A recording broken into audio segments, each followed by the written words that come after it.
부산이 죽어가고 있습니다. 화려한 해운대, 번화한 서면, 미디어가 보여주는 부산은 환상에 불과합니다.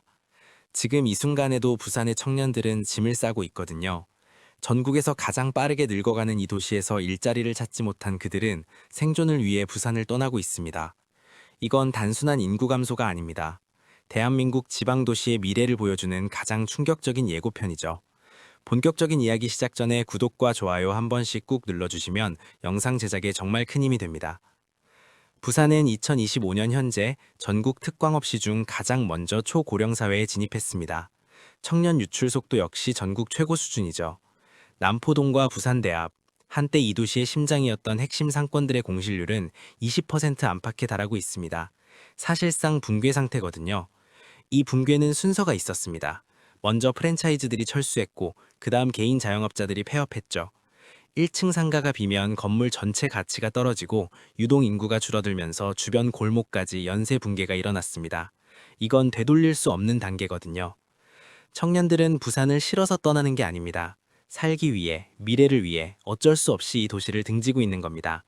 선택의 순간을 한번 볼까요?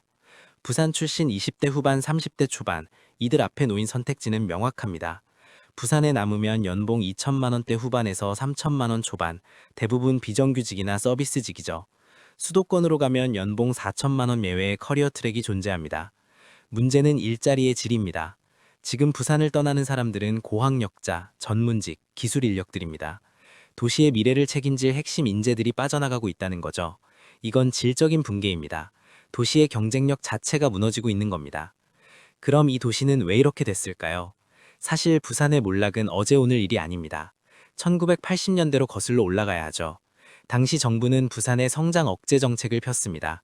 수도권 집중을 완화한다는 명목이었지만 결과적으로 부산의 제조업 기반은 그때부터 무너지기 시작했습니다.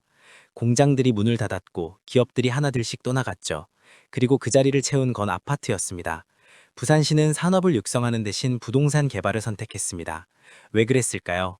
아파트를 짓는 게 쉬웠으니까요. 단기간에 세수를 확보할 수 있고 주민들의 민원도 줄어들고 표도 얻을 수 있거든요. 정치인들에게는 완벽한 선택지였던 겁니다. YK 스틸 이전 사례를 한번 볼까요?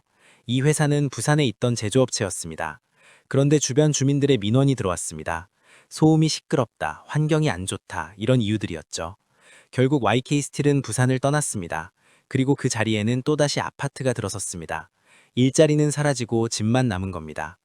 마린시티와 센텀시티를 봅시다. 이 지역들은 원래 일자리를 만들고 새로운 산업을 유치하고 부산을 금융허브로 만든다는 계획이 있었습니다. 하지만 결과는 어떻습니까? 고가 주거지와 상업시설만 들어섰죠.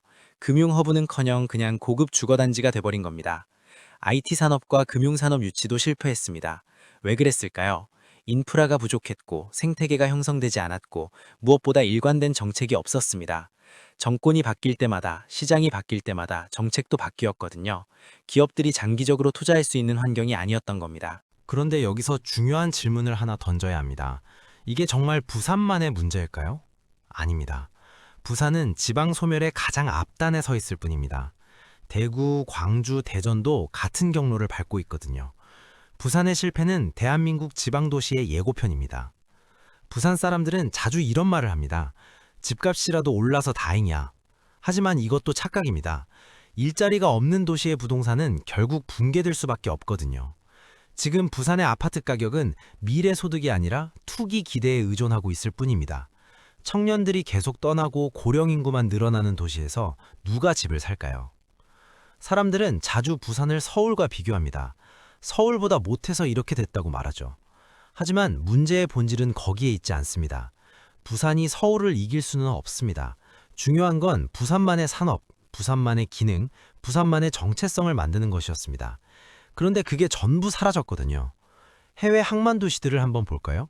로테르담은 항만의 물류, IT와 에너지를 연결했습니다. 함부르크는 조선의 금융과 물류 데이터를 결합했죠. 그럼 부산은 뭘 했습니까? 항만의 아파트를 지었습니다. 부산은 한국 최대의 항만 도시입니다.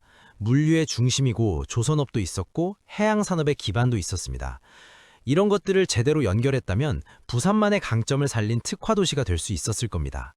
하지만 항만은 항만대로, 물류는 물류대로, 조선은 조선대로 따로 놀았습니다. 연결이 안 됐거든요. 정책 책임은 누구에게 있을까요? 특정 시장이나 특정 정권의 문제가 아닙니다.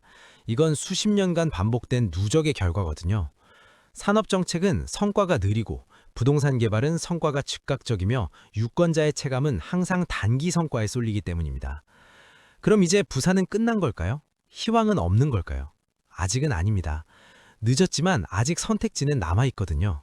북항 재개발, 항만, 물류, 조선업 재건, 해양에너지, 물류 IT 이런 분야들은 아직 가능성이 있습니다.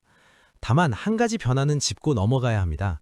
최근 새 정부 출범 이후 해운과 항만, 물류 기능을 국가 전략 산업으로 재편성하려는 움직임이 구체화되기 시작했거든요. 해운사 본사 기능 회복, 항만을 단순한 부동산 개발 대상이 아닌 산업 거점으로 재정의하겠다는 정책 방향이 나왔습니다. 정부는 부산항의 물동량 확대와 해양산업 클러스터 구축을 위한 예산 배분을 실제로 늘리는 중입니다. 적어도 방향성은 맞습니다. 하지만 이 정책이 실제로 성공할지는 여전히 미지수입니다. 부산은 과거 수십 년간 유사한 계획들을 여러 번 제시했거든요. 계획의 수립과 실행 사이의 괴리가 반복됐던 겁니다. 중요한 건 정책이 아니라 선택입니다. 향후 발생하는 부동산 민원, 토지 보상 논란, 개발 압력 같은 단기적 이익 앞에서 항만과 산업 거점으로 지켜낼 수 있을지의 문제입니다. 부산시와 중앙정부 그리고 부산의 시민들은 같은 선택 앞에 서 있습니다. 이 흐름을 다시 한번 아파트 개발로 덮어버릴 것인지 아니면 정말로 기업들이 들어오고 일자리가 생길 수 있는 산업 공간으로 지켜낼 것인지 말이죠.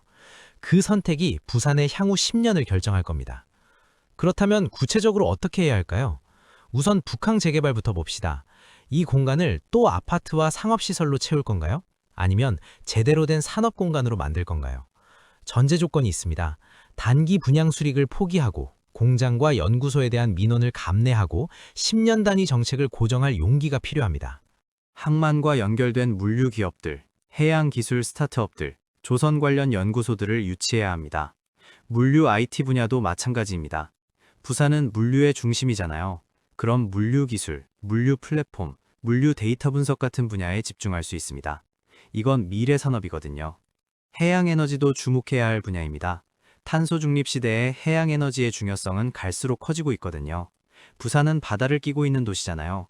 해양 풍력, 조류 발전, 해양 바이오 에너지 같은 분야에 투자할 수 있습니다.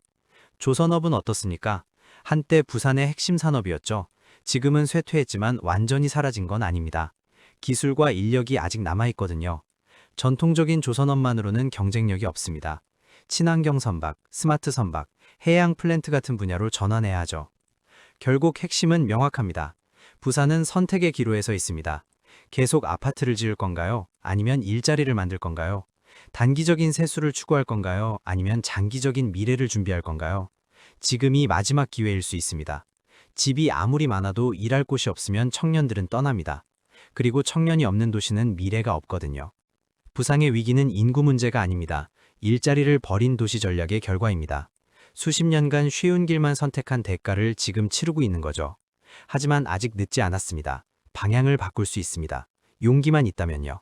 아파트 대신 공장을, 상가 대신 연구소를, 단기 이익 대신 장기 투자를 선택할 용기 말입니다. 다른 지방 도시들도 부산을 지켜보고 있습니다. 부산이 실패하면 그들도 같은 길을 걷게 됩니다. 부산이 성공하면 그들에게도 희망이 생기죠. 부산은 단순히 하나의 도시가 아닙니다. 대한민국 지방의 미래를 시험하는 실험장입니다. 마지막으로 한 가지만 더 이야기하겠습니다. 부산 사람들은 자주 말합니다. 우리 도시는 이미 죽었어. 하지만 죽은 게 아닙니다. 죽어가고 있을 뿐이죠.